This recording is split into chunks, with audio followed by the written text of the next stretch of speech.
તો કાલના વિડીયોમાં તમે જોઈ કે હું સવારમાં મસ્ત મજા રેડી થઈને મિત્રો સાથે બાઇકમાં બેસીને આવી ગયો તો રથયાત્રા જોવા. તો તમને પણ આજે સંપૂર્ણ રથયાત્રા દેખાડી જ દઉં. આ રથયાત્રાની સિક્યુરિટી માટે પોલીસવાળા, આર્મીના જવાનો, કમાન્ડો તથા ઘણી બધી સિક્યુરિટી આપવામાં આવેલી હતી. આ છે ગુજરાતમાં સૌથી લાંબામાં લાંબી રથયાત્રામાંની બીજા નંબરની રથયાત્રા અને આખા ઇન્ડિયાની વાત કરવામાં આવે તો ત્રીજા નંબર આવે છે આપણા ભાવનગરનો. શું તમે આ રથયાત્રામાં આવ્યા હતા કે નહીં? જરી કોમેન્ટ કરીને જણાવી દેજો મને. અમુક લોકો ફોર વ્હીલ ઉપર સુઈને નિહાળી રહ્યા હતા અને અમુક લોકો આવી રીતે ઘોડા ઉપર નાચીને નિહાળી રહ્યા હતા. લ્યો હવે તમે પણ થોડીક રથયાત્રા નિહાળી જ લ્યો.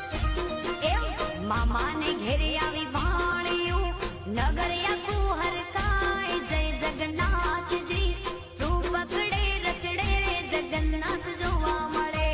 રથયાત્રા એટલી લાંબી હતી કે 2 કલાક ઉભી તો હજી મેળ નો આવ્યો. એટલા માટે થઈને પછી ડાયરેક્ટ આવી ગયા હતા કેક શોપમાં, કારણ કે અહીંથી કેક લઈ જવાનો હતો. પણ મિત્રને કેક ગમી ગયો ને તો નાના રીહાઈ ગયો, રોવાય નહીં. રોવા તો મન.